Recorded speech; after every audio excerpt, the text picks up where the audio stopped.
In the 6th century, a northern people, the Sui, declared war on the chaos, conquering one part of the empire after another, until China was united again, for the first time since the Han Dynasty fell 3 centuries earlier. The Emperor Yangdi would build the Sui Empire on the foundation of nearly 1,000 years of dynasties that came before.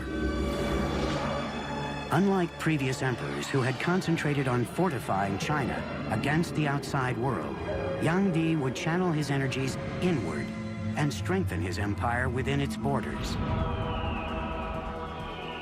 China is vast, and its waterways provided the most efficient means of transportation over such great distances.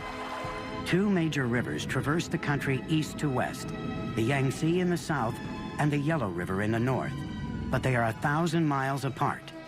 China was a house divided. Yangdi decided to do something about that. He aimed to link northern and southern China by a gigantic central artery, a Grand Canal, a kind of hydraulic highway for merchants, soldiers, and citizens.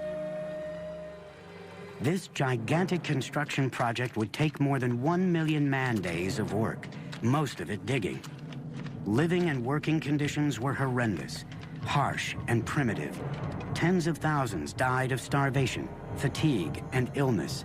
Many were simply beaten to death by overseers. More than 24 locks were needed to create a massive network of channels. It took 5 million workers over 6 years to build the Grand Canal. By connecting the Yellow River with the Yangtze, the Grand Canal could now transport goods up to 45 miles a day. Major cities along the canal grew into silk, porcelain, and cotton centers. Merchants and artisans supplied manufactured goods to opening markets throughout the entire country.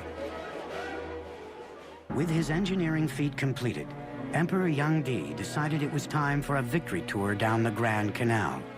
It was a garish spectacle, with an entourage of thousands, traveling in opulence that bordered on the obscene. The emperor redefined luxury, demanding exquisite foods and exorbitant tribute from every county and town along the canal. When large amounts of leftover delicacies were dumped overboard, the destitute who built the canal watched from the shore in despair. But once again, a Chinese emperor underestimated the power of the people. His voyages of conspicuous consumption fueled a mounting sense of rage against his decadent regime. In 618 AD, the people rebelled in a series of peasant uprisings throughout the country. Once again, chaos consumed China and soon reached the palace itself.